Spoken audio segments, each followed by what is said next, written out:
अब हम अपने प्रसंग पर आते हैं कि वो परमात्मा अपने गुणानुसार, अपने जो लीला करता उसके अनुसार पुण्यात्माओं को मिलते हैं।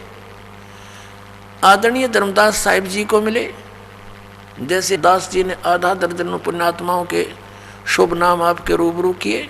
उनमें से आदरणीय धर्मदास साहिब जी बांधवगढ़ मध्य प्रदेश के रहने वाले थे, बहुत बड़े सेठ थे, एक रूपदास नाम के गुरु बना रखे थे। और जैसा भी ज्ञान इन शंकराचार्य जियों ने हमें दे रखा है उसके आधार से श्री राम, श्री कृष्ण, विष्णु और शंकर भगवान को सर्वेश्वर महेश्वर मानकर पूजा किया करते थे। एकादशी का व्रत और 68 तीर्थों पर जाना अनिवार्य बता रखा था। उसी ज्ञान से प्रेरित वो पुण्यात्मा आदरणीय धर्मदास साहिब जी तीर्थ करते हुए बांधवगढ़ से पैदल चले और मथुरा में पहुंच गए, वृंदावन मथुरा। और जहाँ पर श्री कृष्ण जी गौओं को पानी पिलाया करते थे, स्वयं भी उसमें नहाया करते थे, क्योंकि पहले तालाबों से ही स्वयं भी पीते थे और पशु भी उसी में पीते थे, उसी में नहाते थे। बड़े सरोवर हुआ करते थे तो वो कोई हानि नहीं करते थे।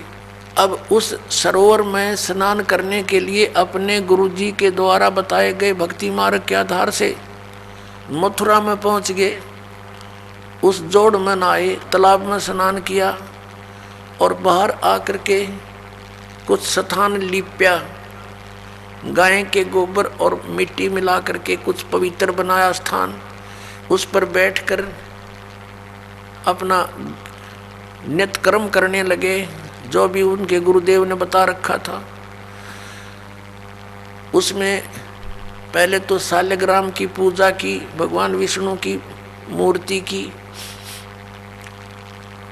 उसकी पूजा की, उसको नवाया दवाया, खूब सुथरे नए कपड़े पहना दिए मूर्ति को। भगवान विष्णु की मूर्ति ठाकुर जी बोलते हैं उसको। और फिर गीता जी का पाठ करने लगे। उसी समय परमात्मा एक जिंदा महात्मा का रूप बनाकर, जैसा आप जी ने अभी ऋग्वेद मंडल नंबर 9 सूक्त 1 मंत्र 8 और 9 में 8 में आपने पढ़ा कि उस परमात्मा को उग्र गतियां प्रेरणा करती हैं, यानी ऐसी उग्र स्थिति बन जाती हैं कि हाहाकार मच जाती है, धर्म की हानि होती है, सभी व्यक्ति नास्तिकता की ओर अग्रसर हो रहे होते हैं। उस समय परमात्मा एक सुंदर शरीर यानी एक भासमान शरीर को प्राप्त होता है और वहाँ आकर के वो ज्ञान प्राप्त कराता है। तो उससे क्या होता है कि वो परमात्मा 3 प्रकार के शरीर से सबका वारण करता है, कल्याण करता है।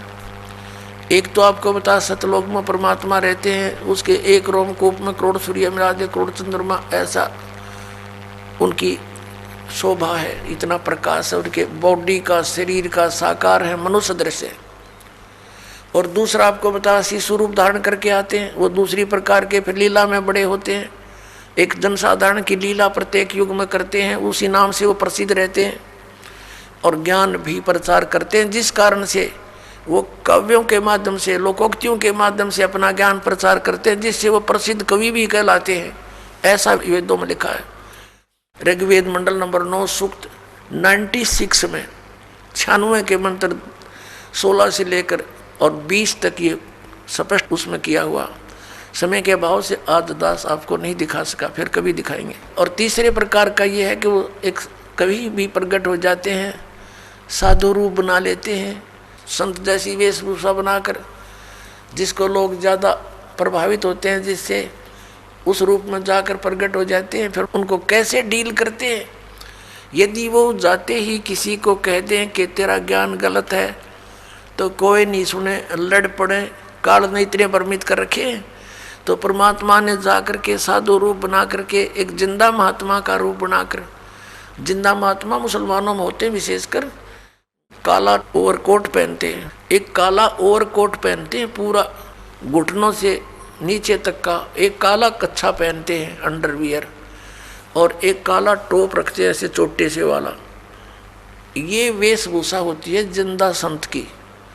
तो जिंदा महात्मा का रूप बना के जिंदा महात्मा का धर्मदास जी को मिले। वहाँ बैठ के थोड़ी सी दूरी पर जब धर्मदास जी ने अपना नित्य कर्म कर लिया और बड़े ध्यान से सुन रहे थे, भगवान ऐसे गर्दन कर रहे थे, तो धर्मदास जी ने सोचा ये मुसलमान भक्त हमारी गीता जी के ज्ञान से बड़ा प्रभावित हो रहा है। उसने और ऊंचे स्वर से गीता जी का ज्ञान विद, वैसे तो ये संस्कृत पढ़ा करते हैं नित्य पाठ में, जब देखा कि बड़ा श्रद्धालु है और थोड़ी सी दूरी पर इसलिए बैठे कि हिंदू लोग मुसलमानों से नफरत करते हैं कि ये मांस मिट्टी खाते हैं, जीव हिंसा करते हैं, इसलिए विशेषकर ये साधु संत भक्त उनसे दूरी बना कर रखते थे। इस आधार से भगवान के कहीं धर्मदास बिदक ना जा, इसलिए दूर बैठ के अपने आत्माओं काल के द्वारा भ्रमित हम अज्ञानी आत्माओं को कैसे अपनी शरण में लेते हैं, भगवान कैसी लीला करते हैं वो दयालु। ऐसे ऐसे गर्दन हिला रहे थे, ऐसे ऐसे जैसे बहुत अच्छा आनंद आ रहा। तो धर्मदास जी ने अनुवाद भी शुरू कर दिया जैसा अपने गुरु जी से सुना था। जब उसने अपना नित्य कर्म कर लिया सुबह का, परमात्मा ने निकट जाकर थोड़ी सी दूरी बनाकर कहा कि हे महात्मा जी, क्योंकि धर्मदास जी लगभग 60 वर्ष के हो चुके थे, 62-63 वर्ष के उस समय, और उन्होंने अपना जो गुरु बना रखा था रूपदास जी वैष्णव परंपरा के थे। वह उन्होंने गले में कंठी डालने के लिए दी जाती है वैष्णव परंपरा की एक पहचान होती है उपदेशी की, एक तुलसी के मनिए की, तुलसी के लकड़ी के मनिए की, मणके की एक ही मणका होता है और सूत में डाला जाता है धागे में। तो उससे पहचान थी वैष्णव महात्मा की। और तिलक ला रखे, जैसे आपने शंकराचार्य लाए देखे ऐसे वही लगा रहे थे। तो वही रूपदास जी भी सरस्वती थे जैसे उनके गुरु जी, तो उसी जैसा वेशभूषा वो स्वयं भी बनाकर एक साधु संत जैसा लग रहा था। तो परमात्मा ने कहा, हे महात्मा जी, आपका ज्ञान अद्वितीय है, मुझे बड़ा आनंद आया है। मैं भटक रहा हूँ, मुझे कहीं मार्ग नहीं मिल रहा, मुझे कोई किसी धर्म मजहब से कोई लेना देना नहीं, मुझे तो अपना कल्याण चाहिए, मुझे कुछ मार्गदर्शन करो। अब धर्मदास जी ने सोचा भाई ठीक है, जब इतनी तड़प है इसके अंदर, फिर वो लगे बताने कि हमारे गुरुदेव ने ऐसे बता रखा है, 68 तीर्थ का तो मैं यात्रा पे निकला हूँ, 68 तीर्थों पे स्नान करूँगा और उनमें से एक तीर्थ हमारा ये मथुरा का ये तालाब भी है, मथुरा भी है। इसके बाद मैं वृंदावन के अंदर गोवर्धन का चक्कर लगाऊंगा। भगवान श्री कृष्ण ने गोवर्धन यानी गिरिराज को हाथ पर उठाया था। और फिर मैं बरसाना जाऊंगा, राधा से सिफारिश लवाने के लिए, राधे राधे श्याम मिला दे, क्योंकि राधा जी बरसाने की लड़की थी, श्री कृष्ण से मिलने आया करती थी वृंदावन में, मथुरा में। अब राधा ही मुश्किल से मिल पाया करती किधर रो पीठ के भगवान श्री कृष्ण थे, और ये सिफारिश लवाने जाओ राधा थे, वह राधा ने कृष्ण देखी से बोले आदमी ऐसे भ्रमित कर रखे, राधे राधे श्याम मिला दे, और राधे श्याम मिलाओगी जब वो श्याम मिलेगा, और वो श्याम मिल भी गया तो के किला टूटेगा। हमारे वेद बतावे, गीता बतावे कि इन भगवान से मोक्ष नहीं। और परमेश्वर कबीर जी ने कहा था, गुण तीनों की भक्ति में ये भूल पड़ो संसार, कह कबीर निज नाम बिना कैसे उतरो पार। 3 देव की जो करते भक्ति, उनकी कबू ना हो वह मुक्ति। अब धर्मदास जी बता रहे हैं। और उसके बाद एकादशी का व्रत रखता हूँ मैं, ये बहुत ही उत्तम व्रत है, इसके रखने से मोक्ष हो जाता है। श्राद्ध निकालते हैं, सब क्रियाएं करते हैं हम, और राम कृष्ण का जाप जपते हैं, हरे कृष्ण हरे राम राम राम राधे श्याम सीता राम हरे राम। ये हमारे मंत्र हैं, ओम नमः शिवाय। अब परमात्मा ने जब उसने सारा कुछ कह लिया, तब कहा कि हे महात्मा जी, मेरा उद्धार करो, दीक्षा दे दो मुझे, आप मुझे अपना शिष्य बना लो, और मेरी कुछ जिज्ञासा है, मेरे कुछ शंका का कुछ समाधान भी चाहता हूँ। तब धर्मदास जी ने कहा कि देखो जी, हम शिष्य नहीं बना सकता मैं, क्योंकि ऐसे शिष्य बनाना पाप होता है, क्योंकि मुझे आदेश नहीं है। और मेरे गुरुजी हैं रूपदास जी, उनके पास चलो, मैं आपको दीक्षा दिला दूंगा। तो परमात्मा ने कहा ठीक है, आप ऐसे ही करना, पर मेरे कुछ शंका का समाधान कर दो ताकि मुझे विश्वास और मैं चलूँ आपके साथ। अब बोलो बोलो। तब परमात्मा ने कहा कि आप जी ने, आप ज्ञान बता रहे हो कि ब्रह्मा विष्णु महेश अजरो अमर है, इनकी जन्म मृत्यु नहीं होता, और शंकर और विष्णु जी ये सुप्रीम पावर है, यही सर्वशक्तिमान है। और आप ये भी कह रहे हो कि गीता जी का ज्ञान श्री कृष्ण जी ने दिया, और श्री कृष्ण इज विष्णु। हाँ बिल्कुल ठीक है, क्योंकि ज्ञान सुनाया उसने सारा कुछ, उसके बाद परमात्मा बोले, ठीक है। और आप कहते हो कि विष्णु जी सुप्रीम गॉड हैं, सबसे उत्तम परमात्मा है। ये बिल्कुल सही है, ऐसा ही लिखा है। तो परमात्मा ने कहा कि गीता जी का ज्ञान किसने बोला? श्री कृष्ण जी ने। ठीक है, आप पढ़ रहे थे अभी, आप अभी पढ़ रहे थे आपकी गीता जी में, इसमें लिखा है कि अर्जुन तेरे और मेरे बहुत जन्म हो चुके, तू नहीं जानता मैं जानता हूं। तो ये अविनाशी कैसे हुए आपके भगवान जिसने दिया गीता जी का ज्ञान? पुणात्माओं, श्रीमद् भगवद गीता अध्याय नंबर 2 के श्लोक 12 में, श्रीमद् भगवद गीता अध्याय नंबर 4 के श्लोक 5 और 9 में, अध्याय नंबर 10 श्लोक 2 में गीता ज्ञानदाता स्वीकारता है कि मेरे जन्म और मृत्यु होते हैं, अर्जुन तेरे भी होते हैं, मेरे भी होते हैं। तो इससे सिद्ध हुआ कि ये अविनाशी कहाँ हुआ? नाशवान है।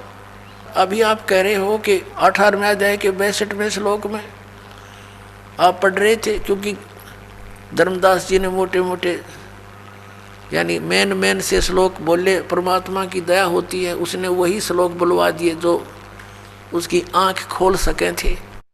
तो परमात्मा ने कहा कि अभी आपने गीता जी में बताया कि हे अर्जुन, 18वें अध्याय के 62वें श्लोक में प्रमाण है, तो सर्वभाव से उस परमेश्वर की शरण में जा, उसकी कृपा से तो परम शांति को, सनातन परम धाम को प्राप्त होगा। तो वो भगवान कौन है? और गीता जी अध्याय नंबर 15 के श्लोक 4 में कहा कि तत्वदर्शी संत की प्राप्ति के उपरांत परमेश्वर के उस परम पद की खोज करनी चाहिए, जहाँ जाने के बाद साधक फिर लौटकर संसार में कभी नहीं आते। और जिस परमेश्वर ने सारे ब्रह्मांडों की रचना की है, केवल उसी की भक्ति करो। आपका भगवान गीता ज्ञानदाता ये कह रहा है, गीता ज्ञानदाता तो कह रहा है कि उसकी भक्ति करो। वो कौन है मुझे वो बता दो, बस फिर मैं आपके गुरु का चेला। अब धर्मदास की आंखें फूल गई, सब भूल गया, कोई जवाब नहीं, बेबाक हो गया, गूंगा और बहरा हो गया, सुन्न हो गया काफी देर तक। यूं क्या कही भाई, सच्चाई बिल्कुल सारी। फिर क्या सोचता, क्या कहता है? उसने सोचा बात तो बिगड़ गई, क्योंकि मन काल है और सत्य से परिचित होकर भी ये नहीं स्वीकारने देता, ये पक्का जाल है। अब धर्मदास ने विषय बदल दिया, कहने लगा हम वैष्णव साधु हैं, हम जीव हिंसा नहीं करते, हम तो तुम्हारे जैसे शूद्र को निकट भी नहीं बैठने देते, तो क्या बातें बना रहा है, और हम कोई जीव हिंसा नहीं करते। अब उसने देख लिया धर्मदास जी ने कि ये मुसलमान है और ये मांस खाते हैं, तो ये एक ट्योंट कस दिया कि हम जीव हिंसा नहीं करते हैं और हम किसी का बुरा नहीं करते, हम ऐसे ऐसे अपने लाग्या बढ़ाई करने। अब परमात्मा ने देख लिया काल ना हल्ला इसके अंदर गया नहीं, अंदर ही विद्वान है अभी तो परमात्मा अंतर ध्यान हो गए, एकदम अदृश्य हो गए। जब सामने से अदृश्य हो जा आदमी, कलेजा हिल जा आदमी का दूसरे का, वो एकदम स्तब्ध हो गया, पसीने आ गए धर्मदास जी के। और सोचा अब ये तो कोई फरिश्ता था, कोई देवता था, कोई सिद्ध पुरुष था, और कितनी अच्छी बातें कह रहा था, सारी सच्ची। मतलब बड़ा निकम्मा। देख, हो सकता है भगवान हो, कहते हैं ना जाने परमात्मा किस वेश में आ जाता है। ये पुरानी कहा था पुणात्मा, तो परमात्मा निराकार क्यों करो यार, जब सारे प्रमाण मिलन लग रहे हो, ना जाने किस वेश में कब आ जावे, किस साधु संत के रूप में आ जावे। तो उसने सोचा बात बिगड़ गई सारी ये, और ये भी यू ज्ञान बतानिया कोई पावे को नहीं कि वो भगवान कौन है जिसकी शरण में जाने के लिए गीता ज्ञानदाता भी कह रहा है। धर्मदास जी को खूब पता था, कोई मंडलेश्वर कोई शंकराचार्य नहीं जानता इस विषय में। अब उसने सोची बड़ी बिगड़ी बात, और भगवान खो दिया हाथ ते। अब सारी रात करवट बदलता रहा, ना भक्ति करने दिल कर, ना सुबह लिपा पोती करी। अब सोची अब क्या करूं, ना उस जोड़ में आया सुबह उठ के इसे। तो परमात्मा ने उसी समय दिखाया था कि आप कहते हो जीव ऐसा नहीं करता, तेरे लोटे में देख कुछ जल भर के लाया था जिसमें तो नहा का आया था तालाब में, देख तेरे इस लोटे में कितने जीव इसके अंदर हैं जंतु, और तू नहाता है ना, ये रगड़ रगड़ के मार डाले तने, और कहता जीव ऐसा नहीं करता। अब धर्मदास ने सोचा भी इसमें नहाने का भी कोई फायदा को नहीं, तो कति बात बिगड़ गई। जैसे तैसे उसने स्नान तो किया, कपड़ा छान छून के पानी को, और वक़्त से सोचा रोटी बना और खिसक यहाँ से। अब वो संत मिले नहीं, ये धक्के खाने का कोई फायदा नहीं। उसने वक़्त से उठा, खाना बनाने लगा। लकड़ी कलेक्ट कर रखी थी सामने, उनमें एक मोटी लकड़ी थी, बाकी छोटी सहयोगी लकड़ी लगा के चूल्हा जला दिया, खाना बनाने लगा। और सारी रात बात यही रही है, भगवान एक बार वो महात्मा फिर दिखाई दे, वो महापुरुष फिर मिले, मैं कोई विवाद नहीं करूँगा, बड़े प्यार से ज्ञान पूछूंगा, हे परमात्मा मेरी ये अर्ज अवश्य सुनना प्रभु। ऐसा कहता रहा और साथ में खाना भी बना रहा। भगवान और संत के साथ विवाद से भी पश्चाताप करता रहा।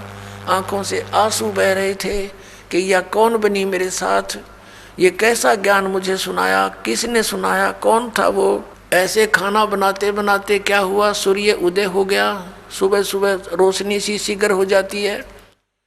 उधर से खाना तैयार होने को हुआ, लकड़ी जलती जलती, वह मोटी लकड़ी अंदर से थोथी थी, उसमें चींटियाँ थी, चींटियाँ ब्याई हुई थी, अंडे दे रखे थे, बहुत ढेर सारी थी।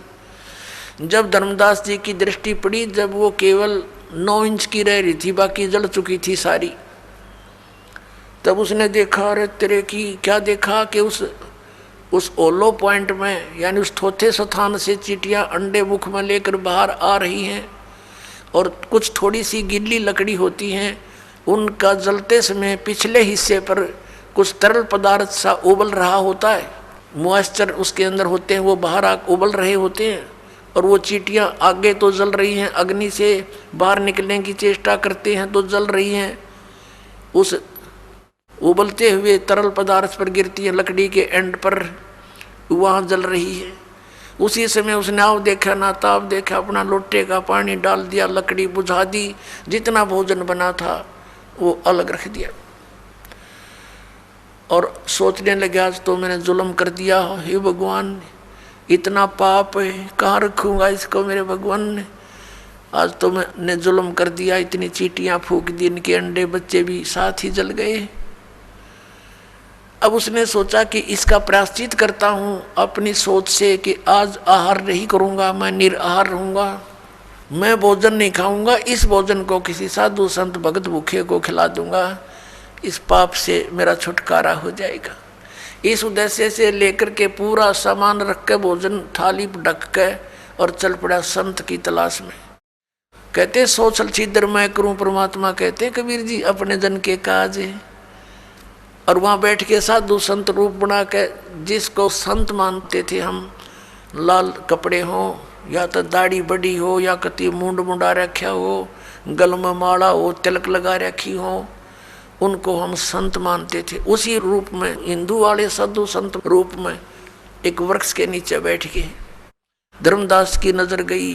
धर्मदास जी ने जाकर के देखा महात्मा बैठे हैं, नहीं पहचान सके क्योंकि रूपांतर था।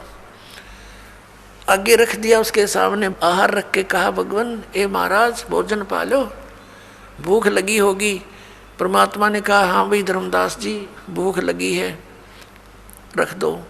अब उसने देखा धर्मदास तेरा नाम बोला, तो उसने सोचा कि मैं भंडारे करता रहता हूँ, ये महात्मा आते ही रहते होंगे, मुझे जानते होंगे।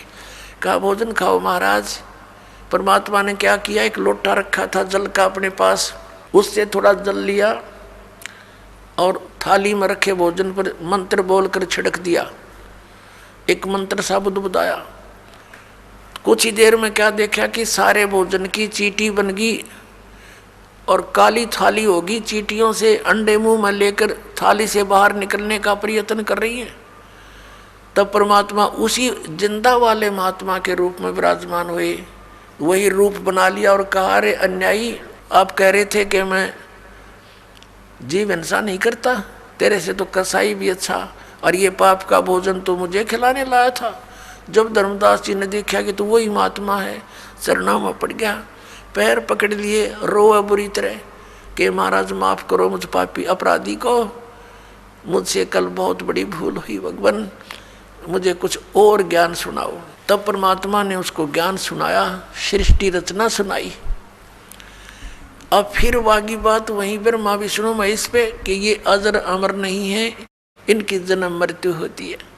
तो धर्मदास जी ने फिर दोबारा एक बार फिर थोड़ी सी मन में दोष पैदा कर लिया और कहा महात्मा जी देखो, आपकी बातों को मैं स्वीकार कर रहा हूँ, लेकिन श्री राम कृष्ण से ऊपर मेरी आत्मा स्वीकार नहीं करती कि इनसे ऊपर भी कोई परमात्मा हो सकता है। भगवान ने सोचा काल तो अभी भी पंजे गाड़े बैठा है इसके अंदर और निकला नहीं। परमात्मा फिर अंतर्ध्यान हो गए, सारी कथा सुनकर सारा ज्ञान सुना दिया, आत्मा मान रही है, लेकिन ये पुराना रंग हृदय से उतरता नहीं और यही हमारा शत्रु है। अब धर्मदास जी ने देखा कि तो फिर अब तो कभी नहीं मिलेगा, मैंने तो जुल्म कर दिया। अब वह गलती बढ़ने के बाद उसको पश्चाताप बहुत हुआ, रोता रहा, रोने लगा बुरी तरह। अब ना तो वृंदावन जाने को दिल करा, ना बरसाने को। अब सोचा कि चल वापस घर को चलते हैं, अब ये तो धक्के खाने हैं इन धर्म स्थानों पर, यहाँ कोई लाभ नहीं, पुण्य है नहीं, पाप निरा। तो परमात्मा ने उस दिन उसको बहुत कुछ समझाया था कि बांधवगढ़ से चलकर आए हो धर्मदास कहाँ जी, और मथुरा तक आने में कितने पाप कर दिए तूने, कितनी दूरी है मथुरा से बांधवगढ़ की। धर्मदास जी ने कहा कि लगभग 250 कोस, लगभग 600-700 किलोमीटर।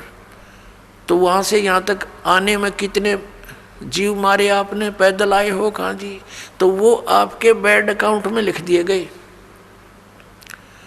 और पुण्य एक भी कोई ना इस दौड़ में नहाने का, इस तालाब में नहाने का, इसमें पहले मछली कछुए कितने पड़े हैं, ये मोक्ष नहीं हो जाते तेरे आने तो पहले भी इसके अंदर स्नान कर रही है तो बोली आत्मा।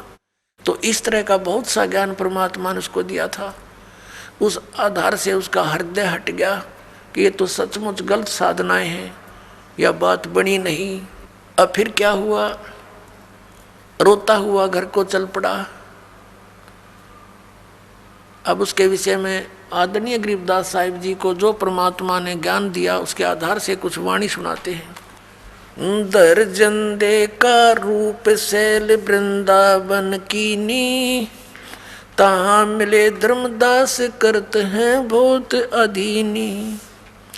बहुरंगी बरियाम कामनी कामी सोई, दर सतगुरु का रूप धनी उतरे हैं लोई। आदरणीय गरीबदास साहिब जी को भी परमात्मा मिले थे, गांव छुड़ानी जिला झज्जर हरियाणा के अंदर, और उनको भी जिंदा महात्मा के रूप में मिले थे। जब गरीबदास जी 10 वर्ष के थे, अपने ही खेतों में, ये किसान यानी जाट जाति में जन्मे थे गरीबदास साहिब जी, अपने ही खेतों में गौवें चरा रहे थे, 10 वर्ष के थे, और भी बहुत से बड़ी उम्र के पाली गवाले थे। तो वहाँ परमात्मा आए थे सतलोक से चलकर जिंदा महात्मा रूप धारण करके, और उस दिन भी उन्होंने कुंवारी गाय का दूध पिया था। फिर गरीबदास साहिब जी की आत्मा को सतलोक लेकर गए थे, फिर वापस छोड़े थे, उनको चिता पर रख दिया था मरा हुआ जानकर, मृत जानकर। उसके बाद चिता से उठकर चल पड़े थे, अग्नि नहीं लगाई थी तब तक। तो उसके बाद आदरणीय गरीबदास साहिब जी ने आंखों देखा परमात्मा की समर्थता, और फिर उनकी दिव्य दृष्टि परमात्मा ने खोल दी थी।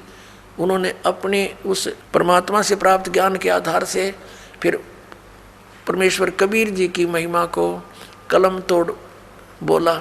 अब जैसे श्री तुलसीदास जी ने श्री रामचंद्र जी की रामायण जो लाखों वर्ष पहले घटना घटी थी वो सारी चित्रात कर दी अपनी लैंग्वेज में लोकोक्तियों के माध्यम से, और आज सबको मान्य है वही की वही, और वो सच्चाई है। ऐसे ही गरीबदास साहिब जी ने अपनी दिव्य दृष्टि से देखकर सब पहले जो भी मालिक की लीलाएं हुई थी वो सब लिखवा दी, बोल दी, जो आज दास आपको पढ़कर सुना रहा है। दिव्य दृष्टि का अंतर होता है। दिव्य दृष्टि क्या है? जैसे दूरदर्शी होती है, दूरदर्शी यानी दूरबीन बोलते हैं, उसका रेंज होता है। कोई तो ज़्यादा से ज़्यादा 1 किलोमीटर तक का देख सकती है, एक देख ले 100 किलोमीटर का।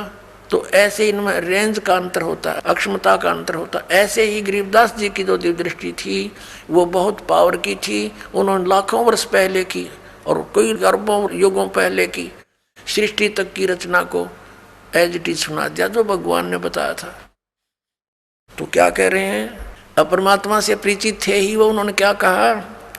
बहुरंगी वरियाम कामनी कामी सोही, दर सतगुरु का रूप धनी उतरे हैं लोई।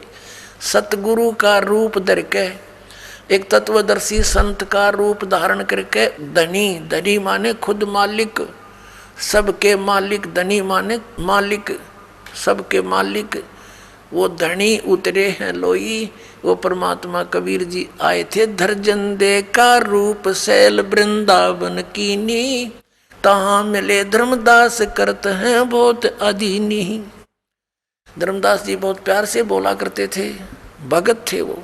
परम उजागर रूप ध्यान बहुरंगी बाना, तहाँ मिले धर्मदास आचार विचार दीवाना। कौन तुम्हारी जात कहाँ से आए स्वामी, पूछे पुरुष कबीर धनी साहब नीकामी। अब परमात्मा ने देखो पुण्यात्मा, वो हमारे मालिक हमारे लिए कितने भटक रहे हैं, दुख पा रहे हैं। हमें अपनी शरण में लेकर के सुख देने के लिए, सतलोक ले जाने के लिए, आपका सर्व संकट नाश करने के लिए आपके निकट आना चाहते हैं, लेकिन हमने ज्ञान गलत ग्रहण कर रखा है, जिस कारण से हम भगवान को पहचान नहीं पाते। परमात्मा ने आकर क्या कहा? कौन तुम्हारी जात कहाँ से आए स्वामी। धर्मदास जी को, उस जीव को, 2 कौड़ी के जीव को वो परमेश्वर आकर कहता है कहाँ से आए स्वामी। हे स्वामी जी, स्वामी का अर्थ क्या होता? मालिक। हे स्वामी जी, हे मालिक, कहाँ से आए आप? और जब उसने सीधा बोला तो वो सुने नहीं, क्योंकि उसमें तो काल भरा था पूरा। तो क्या बोलते हैं परमात्मा? कौन तुम्हारी जात कहाँ से आए स्वामी, पूछे पुरुष कबीर धनी साहेब नीकामी।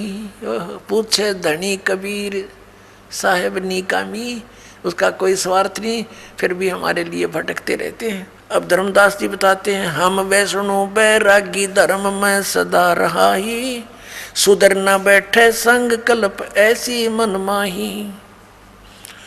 सुन जिंदा मम ज्ञाने को अधिक आचार विचार, अमरी करनी जो करे उतरे भवजल पार।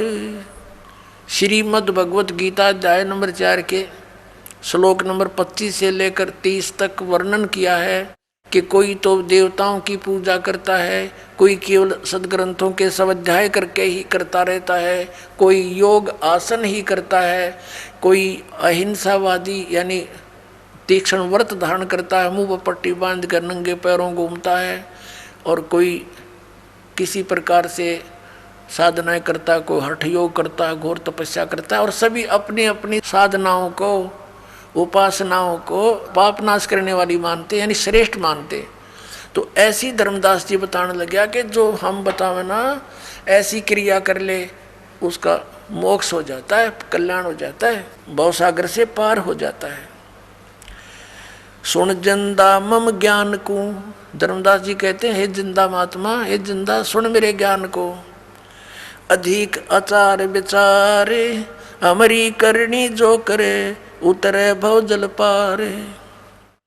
बोले धनी कबीर सुनो वैष्णो बैरागी, कौन तुम्हारा नाम गाम कहिए बड़भागी। परमात्मा कहते हैं बोले धनी कबीर, वो मालिक कबीर बोले धनी, सबके मालिक कुल के धनी। बोले धनी कबीर सुनो वैष्णो बैरागी, कौन तुम्हारा नाम गाम कहिए बड़भागी। कौन कौम कुल जात कहाँ को गमन किया है, कौन तुम्हारी रेस किन्हें तुम नाम दिया है। कौन गुरु बनाया आपने, कौन तुम्हारा ज्ञान ध्यान सुमरण है भाई, और कौन पुरुष की सेव कहाँ समाधि लगाई। किस भगवान की सेव माने पूजा करते हो और कहाँ समाधि लगाते हो तुम। को आसन को गुफा के भर मत रहो सदाई, सालिग सेवन कीन बहुत अति भार उठाई। आपका कोई निश्चित स्थान है, कहीं कोई गुफा में रहते हो, या ऐसे ही रमते राम हो, घूमते फिरते रहते हो, और शालिग्राम आपने ले रखा, बहुत वजन उठा रखा है मूर्ति का। झोली झंडा धूप दीप तुम अधिक आचारी, बोले धनी कबीर भेद कहियो ब्रह्मचारी। हमको पार लंघावे ही परम उजागर रूप, जिंद कहे धर्मदास से तुम हो मुक्ति स्वरूप। देख परमात्मा ने कहा कि हमको पार लंघाइयो, हमारा उद्धार करियो, हमें पार करियो। आप तो बहुत अच्छे महात्मा नजर आते हो। हमको पार लंघावे ही परम उजागर रूप, जिंद कहे धर्मदास से तुम हो मुक्ति स्वरूप। जिंदा महात्मा के रूप में कहते हैं कि हमारा बेड़ा पार करियो। आप तो बड़े पहुंचे हुए नजर आते हो। अजय नू ना के तो परमात्मा वो सुने नहीं, भाग जा उठ के। अब उसको सुनाना भी था और फिर उसके अंदर का वो मवाद भी निकालना था जो गंध भर रखा था ज्ञान का। अब धर्मदास जी क्या बताते हैं, बांधोगढ़ है गाम नाम धर्मदास कहीजे, बांधोगढ़ है गाम नाम धर्मदास कहीजे, वैश्य कुली कुल जात सुधर की बात सुनी जय। मेरा वैश्य कुल में मेरी जात है, वैश्य कुल में यानी बाणिया घर में मेरा जन्म है। हम शूद्र से बात नहीं करते, छोटी जाति वालों से दूर रहते हैं, क्योंकि ये ब्राह्मणा की पढ़ाई वो पढ़ रहा था। शरगुण ज्ञान स्वरूप जान सालग की सेवा, मन लागरी छिड़कंद संत सब पूजू देवा। 68 तीर्थ नान ध्यान कर कर हम आए, पूजे सालग राम तिलक गलमाल चढ़ाए। धूप दीप अधिकार आरती करे हमेशा, राम कृष्ण का जाप रटते हैं पूजे शंकर शेषा। अब अपनी विधि बताने लगा है कि हम क्या क्या करते हैं। 68 तीर्थ पर स्नान करते हैं और राम कृष्ण का जाप जपते हैं। नेम धर्म से नेह सने दुनिया से नाही, हार उड्डम बैराग और की मानू नाही। कहते मुझे तो फाइनल हो रहा है, अपनी भक्ति ओके है, मेरा कति आरूढ़ हूँ अपनी भक्ति पर जो गुरु जी ने ज्ञान दे रखा है, मैं और की ना मानूं, मुझे ज्ञान देने की जरूरत नहीं। नेम धर्म से नेह सने दुनिया से नाही, आरूढ़म बैराग और की मानू नाही। सुन जिंदे मम धर्म को वैष्णो रूप हमारे, 68 तीर्थ हम किए है चिन्ना सिरजनहार। के हमने 68 तीर्थ कर लिए मैंने, और दूसरा राउंड लगा रहा हुई मैं, और मैंने भगवान पा लिया। हमने जान रखा भगवान कौन है, श्री राम श्री कृष्ण। बोले जिंद बैन कहाँ से सालग आए, को 68 का दाम मुझे तत्काल बतावे। राम कृष्ण कोटों गए, कबीर साहब ने बताया, राम कृष्ण करोड़ों मर गए और धनी एक का एक। जिंद कहे धर्मदास से ये बूझो ज्ञान विवेक। अब ये तेरे राम कृष्ण करोड़ों मर लिए और वो धनी एक का एक, अगर जरा सा भी विवेक रखता है तो उस ज्ञान को बूझ में रहता है। अनंत कोट ब्रह्मांड रचित सब तज रहे नियारे, जिंद कहे धर्मदास से जाका करो विचारे। अनंत कोट ब्रह्मांडों की रचना करके इनसे अलग सतलोक में विराजमान है, उसका विचार कर। बोलत है धर्मदास सुनो जन दे मम बाणी, कौन तुम्हारी जात कहाँ से आए प्राणी। अब देखो अपने पिता के साथ विवाद कर रहा है वो बोली आत्मा, हम ऐसे गिर गए अज्ञान युक्त होकर। अब परमात्मा तो उसको स्वामी जी कह रहे हैं और वो स्वामी जी बना बैठा 2 कौड़ी का जीव, और क्या कहता है, तुम कहाँ से आए प्राणी, हे जीव तू कहाँ से आया। धर्मदास जी कह रहे भगवान को। बोलत है धर्मदास सुनो जन दे मम बाणी, कौन तुम्हारी जात कहाँ से आए प्राणी। अब धर्मदास जी कह रहे हैं सरगुण सेवा सारे है, सेवा माने पूजा, सरगुण जैसे मूर्ति पूजा करते हैं भगवान की बना करके, सरगुण सेवा सारे है, निर्गुण से नहीं नेहे, सुन जिंदा जगदीश तू हम शिक्षा क्या दे। अब परमात्मा क्या कहते हैं, बोले जिंद कबीर सुनो बाणी धर्मदासा, हम खालिक हम खलक ये सब हमरा प्रकाशा। हम खालिक रचने वाले, हम खालिक और ये खलक सब हमारा बना हुआ है, मैं पूर्ण परमात्मा हूँ। हमसे चंद्र सूर, हमसे ही पानी और पवना, हमसे धरणी आकाश रहे हम 14 भवना। हम रचे सब पाषाण नदी, ये सब खेल हमारा, अचराचर बहु खान बनी बहुविध 18 बहारा। हम सृष्टि संजोग वियोग विजोग किया बहु भांति, हम ही आद अनंत हम हैं अवगत के नाती। हम ही माया मूल, हम ही हैं ब्रह्म उजागर, हम ही अदर बस हैं, हम ही हैं सुख के सागर। अब भगवान ने सारा भेद खोल दिया, पर हम तो बाल बुद्धि के हो गए, अज्ञान ग्रहण करके परमात्मा सामने बैठे हैं और कह रहे हैं कि सब मैंने रचा है। ये जिन पत्थरों की मूर्ति तू लिए फिरता, ये पत्थर पहाड़ मैंने रचे हैं, तो हमारी पूजा कर, इनको त्याग दे भाई। हम साहेब सतपुरुष हैं, ये सब रूप हमारे, जिंद कहे धर्मदास से हम पूर्ण करतारे। बोलत है धर्मदास सुनो सर्वंगी देवा, और दीक्षित पिंड और प्राण कहो तुम अलग अभेवा। एक तो तू परमात्मा कहता है, तेरे सारा शरीर दिखाई देता है, वो भगवान तो निराकार है। जैसा यो घोट के पहला रखी हमारे से अज्ञान की भांग, उस आधार से कहता है कि तू भगवान कहता अपने आप को, धर्मदास बोल रहा है, और तू तो साकार दिखाई देता है, बोलता है, तेरा खाना खाता है, सब कुछ है। नादबिंद की दे शरीर प्राण तुम्हारे, बोलत है धर्मदास सुनो सर्वंगी देवा। दीक्षित पिंड और प्राण, तेरा शरीर दिखाई दे, सांस लेता दिखे, और तू कह अपने आप को अलख बेवा। नादबिंद की दे शरीर है प्राण तुम्हारे, तुम बोलत बड़ बात नहीं आवत दिल हमारे। तू बात करे बड़ी बड़ी भगवान कह, पर मेरे जचती नहीं तेरी बात, दिल में नहीं समाती, मेरे गले नहीं उतरती। खान पान स्थान देह में बोलत दीसम, कैसे अलग स्वरूप भेद कहिए जगदीशम। किस प्रकार तू भगवान है मुझे वर्णन कर। बोलत है जिंद अबंध सकल गट साहेब सोई, हम ही राम रहीम करीम पूर्ण करतारा। कबीर साहब कहते हैं हम ही बांधे से तू चढ़े संग पदम 18, हम ही रावण मारा लंक पर करी चढ़ाई, हम ही 10 सिर का मारा देवताओं की बंद छुटाई।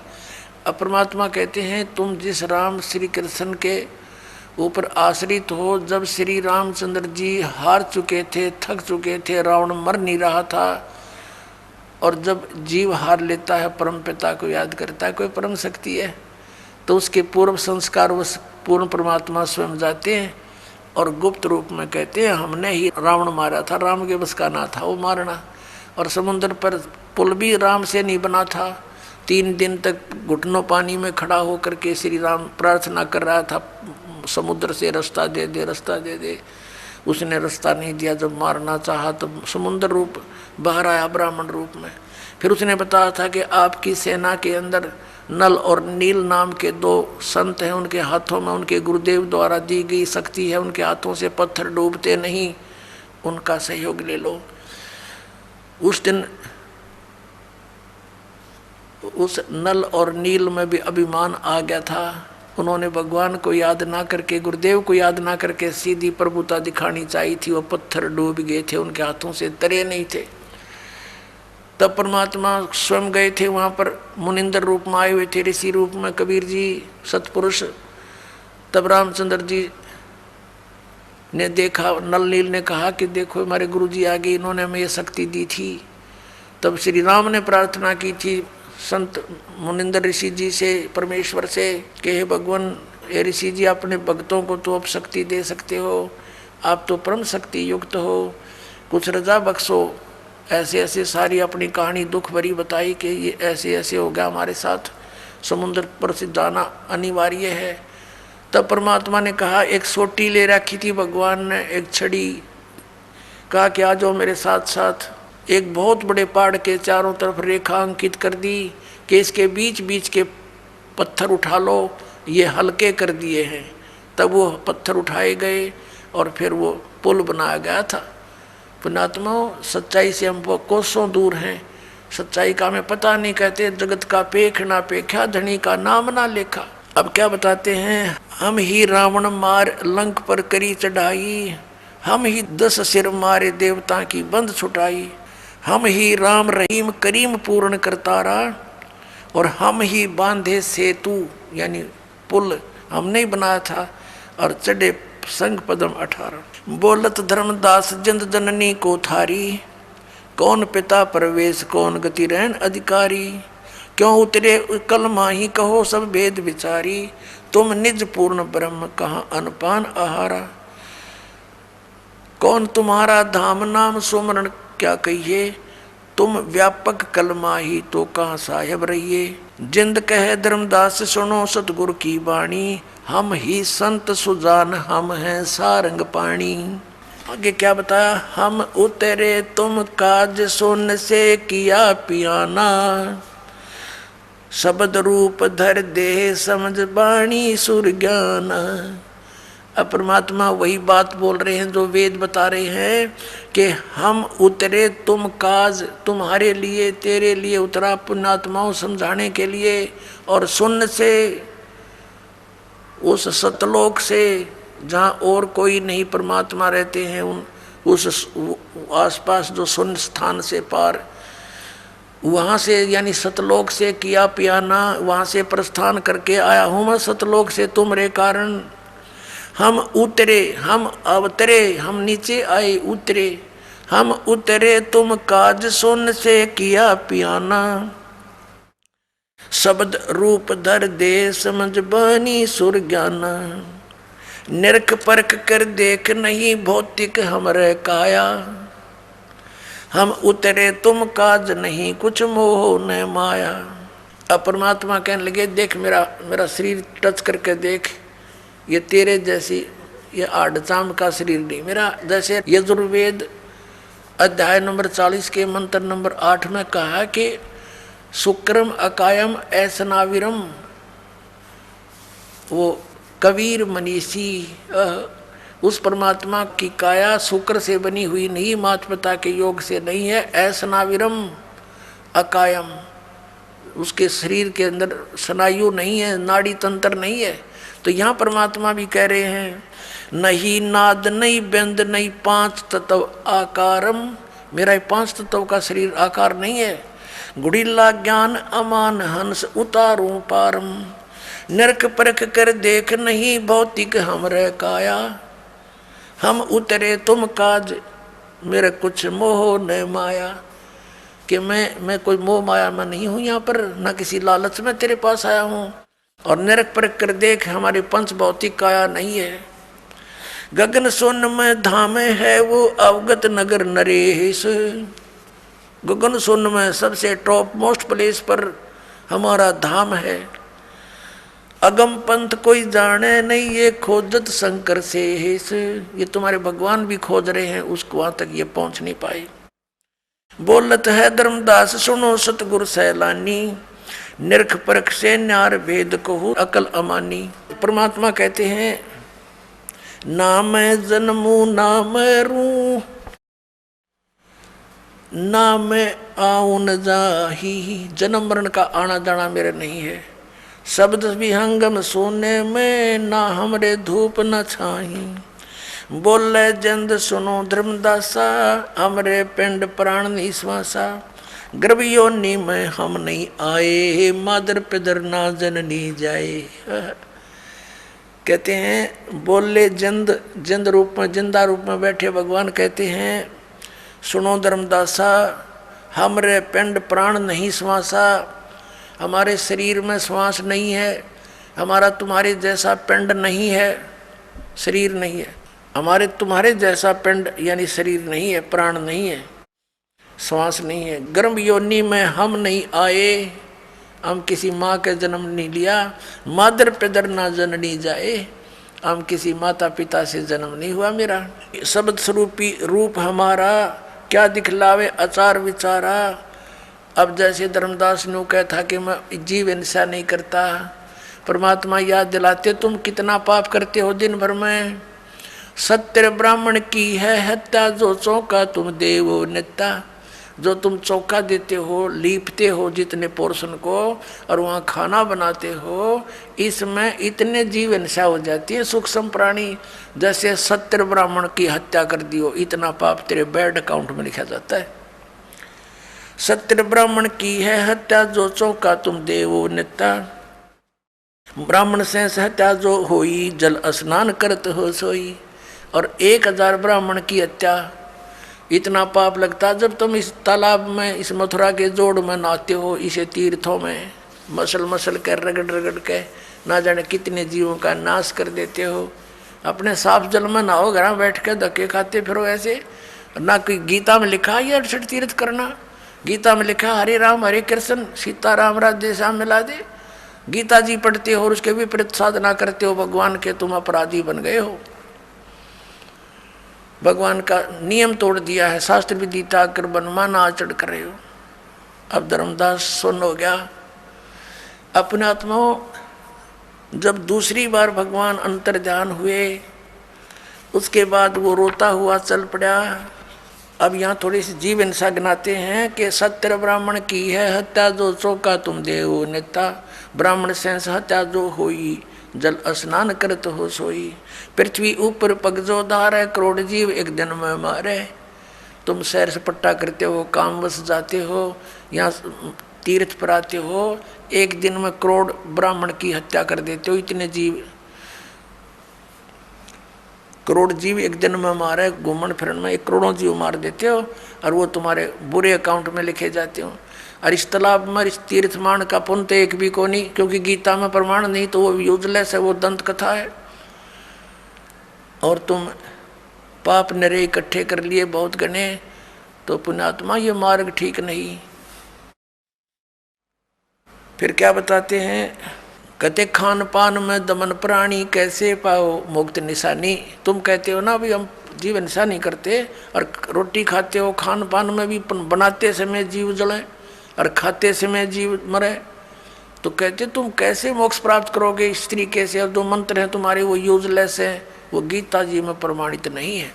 अब क्या बताते हैं, अब धर्मदास जी जो परमात्मा अंतर ध्यान हो गए दूसरी बार, फिर बुरी तरह रोए, हे भगवान ये तो बहुत बुरी बनी है परमात्मा।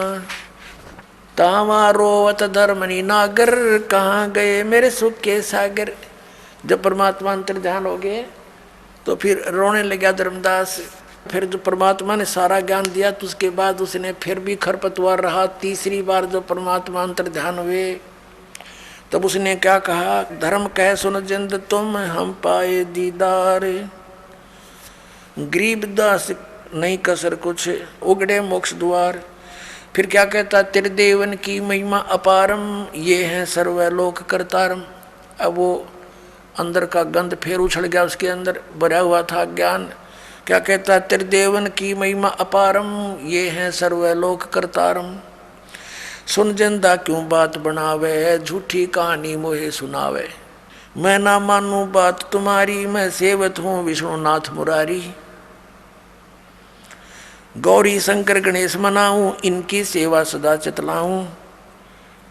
जब उसने तीसरी बार ये बकवाद करी, परमात्मा कहते हैं, गरीबदास साहिब जी लिखते हैं, तावाली न बहे निर्वाणी मगन रूप साहेब सैलानी। कहते हैं फिर परमात्मा तीसरी बार अंतर ध्यान हो गए, छुप गए, तावाली न बहे निर्वाणी और मगन रूप साहेब सैलानी। अब फिर क्या करते हैं, धर्मदास जी वापस चल पड़े घर को। कहते हैं, तावा रोवत धर्मनी नागर, कहाँ गए मेरे सुख के सागर। अब ये मन बकवाद अवश्य कर देता है, वाद विवाद बहुत करता है। जब इसको परमात्मा मिलने के चांस होते हैं, ये अड़ियल घोड़े की तरह अड़ जाता है। और पहले किसी ने जैसी भी लोक वेद दंत कथा सुना रखी है, सहर स्वीकार कर ली, नो बैठ के हाँ सही है। और यहाँ सच्चाई बताई जाती है, यूँ खड़ा हो जाता है, कति ऐसे घोड़ा अड़ के खड़ा हो जाता है, नहीं ऐसे कैसे ऐसे कैसे। और जब सारा डंगा इकट्ठा करें फिरे थे, कोई कुछ भी कह देता था वो स्वीकार्य था, क्योंकि इसको पता लग गया कि यहाँ तो इसका कल्याण हो जाएगा। इसलिए सैकड़ों खरपतवार भर देता है, खुरापात भर देता है, खड़े कर देता है। लेकिन ये समर्थ है परमात्मा, हमारा परमात्मा मालिक है, ये कोई भी शंका इस मन के नहीं छोड़ेगा, आखिर में इसकी देह ही तोड़ेगा। कहते तावाली न बहे निर्वाणी मगन रूप साहेब सैलानी, तावा रोत धर्मनी नागर, कहाँ गए मेरे सुख के सागर। फिर रो रहा है और कह रहा है, कहाँ गए सुख सागर, भूल लगी जाता हमसे, मैंने बहुत वाद विवाद कर दिया। बेग मिलो कर हूँ अपघाता, मैं ना जी हूँ सुनो विधाता। हम जाने तुम दे स्वरूपा, हमारी बुद्धि अंधगर कूपा। हे परमात्मा, मैंने तो आपके साथ वाद विवाद किया, हमारी बुद्धि तो अंधेरा कुआं है, घेरा कुआं है, जिसमें प्रकाश नाम की चीज नहीं। और हमने आपके साथ बहुत विवाद किया, अक्षमा करो मेरे मालिक। बेग मिलो कर हूँ अपघाता, मैं ना जीवूं सुनो विधाता। हम तो मानुष रूप तुम जान्या, सुन सतगुरु का किया पियाना। मैंने तो आपको एक मनुष्य समझा था, अब कहाँ चले गए भगवान, एक बार मुझे बता दो, मैं वहीं आ जाऊंगा। अगम ज्ञान कुछ मोहे सुनाया, मैं नहीं जीवूं अविगत राया। तुम सतगुरु अवगत अधिकारी, मैं ना जाना लीला थारी। तुम अवगत अवगनासी साई, फिर मोको कब मिलो गुसाई। कमर कसी धर्मदास से को पूर्व पंथ पियान, गरीबदास रोवत चले बांधोगढ़ अस्थान। कल्प करे और मन में रोवे, दसों दिशा को वो मग जो है। कल्प करे यानी कल्प रहा है, कल्प रहा यानी तड़फ रहा अंदर अंदर, और कल्प करे और मन में रोवे, और दसों दिशा को वो मग जो है। दसों दिशा को देख रहा है, कभी पीछे आगे, भगवान कहीं छुप तो नहीं रहे, यहीं आसपास तो नहीं छुपे बैठे हैं, और मिल जाए तो मेरी बात बन जावे। कल्प करे और मन में रोवे, दसों दिशा को वो मग जो है। चारों तरफ देखे, कहीं ऊपर तो आकाश में तो नहीं है। तो इस तरह वो अपने घर आ जाता है। अब घर पहुंच गया तो उसकी पत्नी बड़ी धार्मिक थी। उसने पूछा कि भगत जी कैसे वापस आ गए, आपने तो अभी बहुत समय लगाना था, आ गए आप 15-20 दिन में, 10 दिन में। आपका तो 2-3 महीने का टूर प्रोग्राम था, कई तीर्थों का चक्कर था आपके। और धर्मदास रो रहा है, बोल नहीं पा रहा। ऐसा वियोग हुआ हमसे ती, जैसे निर्धन की लुट जा खेती। इतना दुख हो गया उस पुण्यात्मा को भगवान के भी छुड़ने का और अपनी नादानी का, कि मैंने जुल्म कर दिया वाद विवाद करके, अनमोल रतन हाथ से खो दिया। अब इतना बुरी तरह रो रहा है, जिस बालक के माता पिता दोनों मर जाते हैं, और टक्कर मार मार कर रोता है, जुबान बंद हो जाती है। ऐसी स्थिति में घर पहुंच गया, आंसुओं से सब कमीज भीग गया। उसकी पत्नी ने सोचा, भगत जी बोल नहीं रहे, क्या बात है। और इतना शीघ्र आने का कारण उसने स्वयं अपनी बुद्धि से सोचा कि लगता है इनका किसी ने धन लूट लिया। जो पैसा यात्रा में लेकर गए थे खर्च, वो किसी ने इसका ठग लिया, चोरों ने चोरी कर ली दिखे, और इसलिए रो रहा है। क्योंकि आमनी देवी जो श्री धर्मदास जी की धर्मपत्नी थी, उसको मालूम था कि मैं थोड़ी सी कंजूस हूँ, और भगत जी धर्म में दोनों हाथों से पैसा खर्च करते हैं।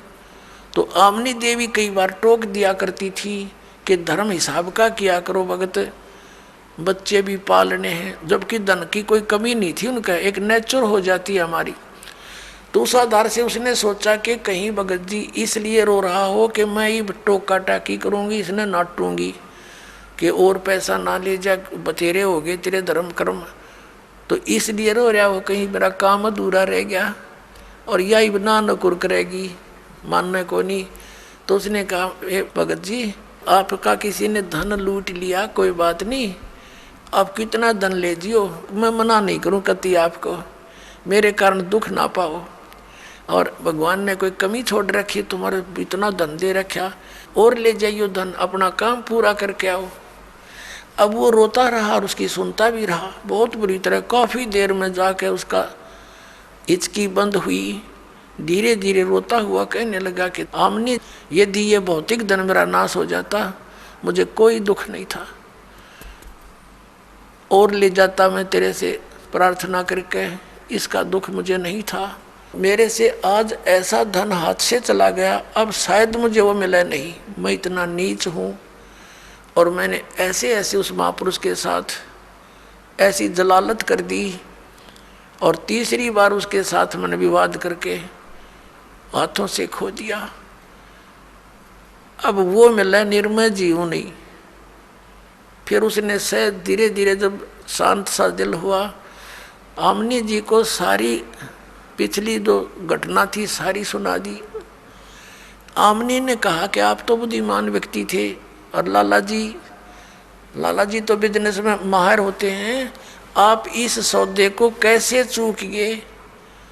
रामकृष्ण से कौन सी अपनी रिश्तेदारी थी, ज्ञान उन्हों से सुना था ये भगवान है, तीन को मानने लायक गए थे, हमने तो भगवान चाहिए था और आपने विवाद नहीं करना चाहिए था। जब ऐसी कथा सुना रहे हो, प्रमाण बता रहे हो, और गीता में हम रोज पढ़ते हैं, वो बता रहे थे कि वो भगवान तो कोई और है, गीता बोलने वाला स्वयं कह रहा है, फिर भी आपकी आंखें ना खुली। तो धर्मदास कहता है कि जिंदगी में पहली बार आर का सौदा करके आया हूं मैं, आज तक मैं हारा नहीं था, घाटे का बिजनेस किया नहीं था हमने, इसलिए रो रहा हूं, मैं जालिम व्यक्ति हूं। उस परमात्मा का क्या स्वार्थ था, अब रो रहा हूं। उसमें मेरे दिन अभिमान भरा था, मैं महात्मा बन गया, ये महात्मा अपना ले डूबा, मुझे ले डूबा। अब 6 महीने बीत गए, डेली रोए और बाहर बैठ जा दरवाजे पर, ऐसे जैसे बेलनी ने श्री राम की जो है बाट जोई थी ऐसे देखे, और कहीं वो महात्मा कोई भी नजर आ जा भाग्य जावे नो, और नजदीक से जाके देखे ना वो तो कोई ना, फिर बुरी तरह रोए। खाना पीना छूट गया, कति कमजोर शरीर हो गया। आसपास जहाँ भी कोई साधु संत का जिक्र सुने, जंगल में आसपास नगर के कहीं आकर बैठ जाते थे संत जन, वहाँ जाता, उनसे बात करता। एक दिन पता चला बहुत अच्छे महात्मा आए हैं, बड़ा ज्ञान प्रचार कर रहे हैं, बनी में बैठे हैं, वहाँ ऐसे ऐसे तालाब के ऊपर, वहाँ गए, प्रणाम किया, उन्हें देखा हो सकता है रूप बदल कर आगे हों। उसने पहचान के लिए प्रश्न किया कि ब्रह्मा विष्णु महेश के माता पिता कौन है, क्या ब्रह्मा विष्णु महेश जी की जन्म मृत्यु होती है? तो उस महात्मा ने कहा नहीं, वो तो अजर अमर है, सर्वेश्वर है, महेश्वर है। जान गया कि रॉन्ग नंबर,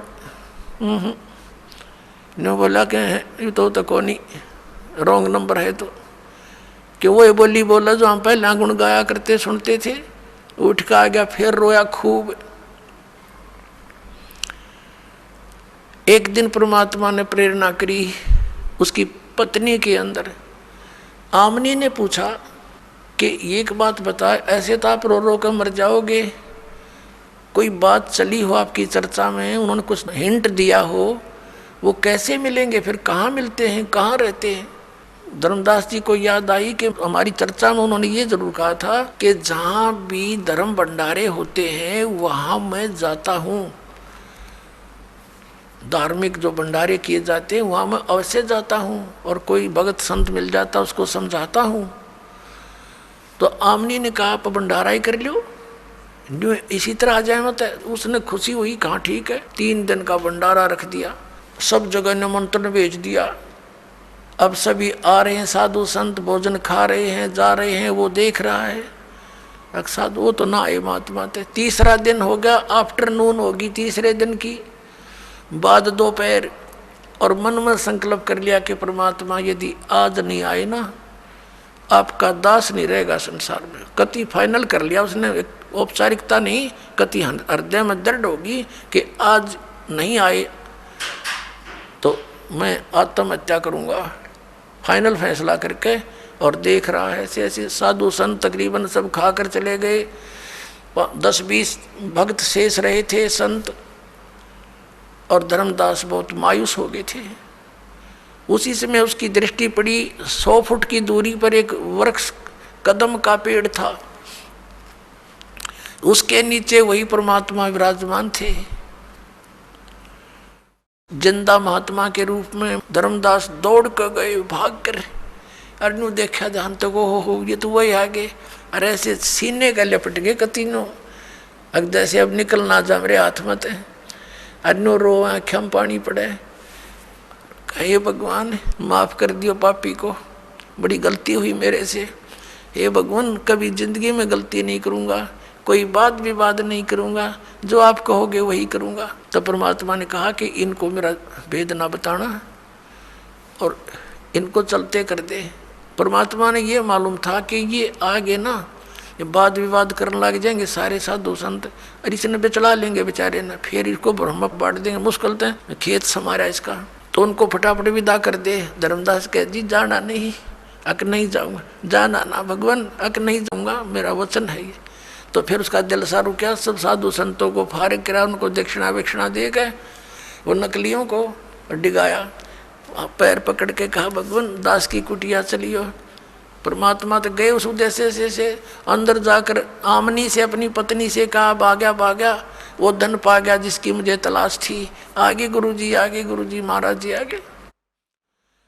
अब एक बैठने के लिए आसन दिया, एक पैर धर्मदास ने पकड़ा, एक आमनी ने। आमनी देवी कहने लगी भगवान आपका बच्चा बड़ा नरमात्मा का है, आप जी ने इतनी कठिन परीक्षा नहीं लेनी चाहिए थी, ये तो बहुत नरमात्मा का, ये मर जाता मैं तो इसको सांत्वना देती रही। तो परमात्मा ने कहा बेटी मैंने इसको सजा नहीं दी, इसका लोहा गर्म कराया है। ये पहले वकील पाक रहा था काल का, और अब इसको लोहे को गर्म कर दिया। लोहे को गर्म किए बिना चोट मारने का कोई यूज नहीं, उस पर असर नहीं होता। अब इसको तड़फ डाल दी और सच्चाई से परिचित भी करा दिया। अब बेटा यूँ कति नरम हो गया, जो कहूँगा मानेगा ना, तो वकील बन गया था काल का। और इसकी रक्षा भी मैंने ही की है बेटा, ना तो मर तो यूँ उसी दिन जाता, इसकी ऐसी स्थिति होगी थी। लेकिन इसमें काल घुस रहा था, एडी तो लेकर चोटी तक, और ये अज्ञान से ओत प्रोत था। पूरी कथा सुनी, दोनों ने उपदेश लिया। परमात्मा ने कहा भी फिर आऊँगा मैं कभी। उधर से क्या हुआ कि फिर परमात्मा दोबारा गए, ज्ञान सुना। धर्मदास कहने लगा भगवान आपका लोक कहाँ है, कहाँ से आते हो, कहाँ आपका ठिकाना है, एक बार दास को वो दर्शन करा दो, मैं भी आपसे मिलता रहा करूँगा। परमात्मा ने कहा ठीक है भाई। अब क्या किया, धर्मदास जी की आत्मा को निकाल लिया। धर्मदास जी का शरीर अचेत पड़ा है, श्वास चल रहे हैं, अचेत हो गया, मूर्छित टाइप हो गया, और लेकर चले गए। कुछ देर में आमनी जी ने देखा महात्मा चले गए, और भगत जी अचेत हो गए। उसने आसपास के आपके कुल के लोगों को इकट्ठा किया, रिश्तेदार आने लग गए। 3 दिन बीत गए। उधर से परमात्मा ले गए सतलोक में, देख मेरा यूं से ठिकाना भाई, या तेरे पास आया को नहीं जा। जब धर्मदास जी को ऊपर लेकर गए, सब ब्रह्मांड दिखाए, ये सब ब्रह्मा विष्णु महेश के लोक दिखाए, धर्मराज का लोक दिखाया, नरक और स्वर्ग दिखाया, ब्रह्मा विष्णु महेश की स्थिति से परिचित करवाया। फिर अपने सतलोक में गए, वहाँ क्या देखा कि एक पूर्ण परमात्मा एक बहुत बड़े सिंहासन पर विराजमान हैं, इतना तेजों में शरीर है, करोड़ सूर्य करोड़ चंद्रमा मिला दे एक रोम में, एक बाल में, रोमकूप में समझो, इतना तेज उसका मनुष्य सदृश है। और नीचे से जिंदा महात्मा के रूप में परमात्मा जा रहे हैं। और वहाँ एक चौर रखा था, चौर उठाकर अपने ही दूसरे तेजों में रूप पर जिंदा वाला महात्मा शरीर से चौर करने लगे। धर्मदास जी ने सोचा भगवान तो ये है जो तख्त पर बैठा है, ये बाबा जी तो इनका नौकर होगा, सेवक है लगता है। इतनी देर में क्या हुआ, वो तेजों में शरीर उठा और उस सिंहासन पर जिंदा महात्मा में नीचे से गए हुए परमात्मा विराजमान हुए और तेजों में शरीर वाला उस जिंदा महात्मा के शरीर पर चौर करे नौकर की तरह, सेवक की तरह। अब धर्मदास कभी उसकी तरफ देखे, कभी नीचे देखे, उनकी तरफ देखे, ये क्या हो रहा है। इतने में तेजों में शरीर उस जिंदा महात्मा के रूप में समा गया। अकेले वो जिंदा महात्मा के रूप से जो परमात्मा नीचे से गए थे, असंख्य ब्रह्मांड के मालिक के सिंहासन पर स्वयं विराजमान थे। चंवर स्वयं चल रहा था ऑटोमेटिक। तब परमात्मा ने कहा था कि हम सतपुरुष हैं, असंख्य ब्रह्मांड के स्वामी हैं। और धर्मदास मैं काशी के अंदर बनारस के अंदर वहाँ एक धानक का काम करता हूँ, जुलाहे का, वहाँ रहता हूँ मैं। और वहीं बैठकर सारे ब्रह्मांडों को संभाल रहा हूँ मैं। एक झोंपड़ी में रहता हूँ और जुलाहे का काम करता हूँ, वहाँ भक्तों को ज्ञान देता हूँ जा कर इधर उधर। अब ये धर्मदास के जच्चे नहीं कि भगवान और धानक दुल्हा हो सकता है। और ये बता के रामानंद जी है ना वो पंडित, उनको भी मैं यही लाया था स्वामी जी को, लेकिन उनसे मैंने कसम खवा रखी है कि आप मुझे अपना शिष्य बनाए रखो, ये गुरु मर्यादा बदल गई तो काल का दाव लग जाएगा। उसको भी यही लाया था मैं और तब छोड़ा था। ऐसे ही परमात्मा ने उसको बताया। 3 दिन वहाँ हाहाकार मच की, वैद्य बुलाए, झाड़ फूक करने वाले बुलाए, यानी धर्मदास जी किसी तरह होश में आ जावे, वैद्य बुलाए, डॉक्टर बुलाए, सब फेल रहे। आत्मा थी नहीं, शरीर मालिक की दया से चालू था। अब तीसरे दिन धर्मदास जी आए, वो आत्मा वापस छोड़ दी। एकदम धर्मदास जी उठे और कहा महाराज जी, हे भगवान कहाँ हो आप, हे परमात्मा कहाँ हो आप। अब आमनी कहने लगी कौन, कि कहाँ गए भगवान, मेरे साथ थे, कहाँ गए, कि यहाँ तो है नहीं, 3 दिन से तो बेहोश पड़ा, सारा रिश्तेदार सब इकट्ठे हो रहे। दूसरे देखा सचमुच, और नहीं तो उन्होंने सोचा मैंने सपना आ गया होगा, तब उसका जच्ची रहा तो बात सचमुच है। तो फिर काशी की तरफ प्रस्थान कर दिया और वहाँ जाकर देखा, ओए होए होए, वही परमात्मा जो सचखंड में थे, दो मुझे जिंदा रूप में मिले थे, वहाँ दानक रूप में बैठे, दुल्हाई रूप में, चरणों में पड़ गया। दीक्षाली भगवान सतनाम दे दो। जब उसको सतनाम दिया और सार नाम देकर मोक्ष अधिकारी बनाया। बोलो सतगुरुदेव।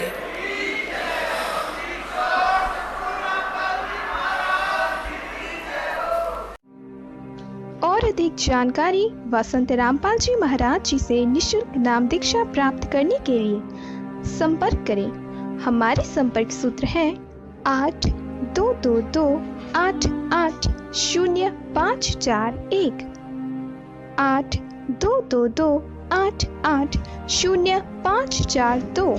आप नीचे स्क्रीन पर दिए गए हमारे अन्य नंबरों पर भी संपर्क कर सकते हैं। विजिट करें हमारी वेबसाइट पर। हमारी वेबसाइट है www.jagatgururampalji.org।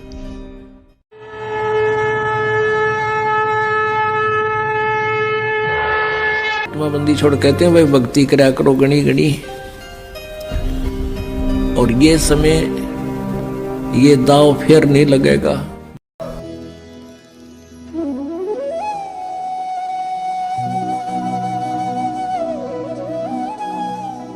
अगर आप ये वीडियो YouTube पर देख रहे हैं तो हमारे चैनल को सब्सक्राइब करें और बेल आइकन को दबाना ना भूलें।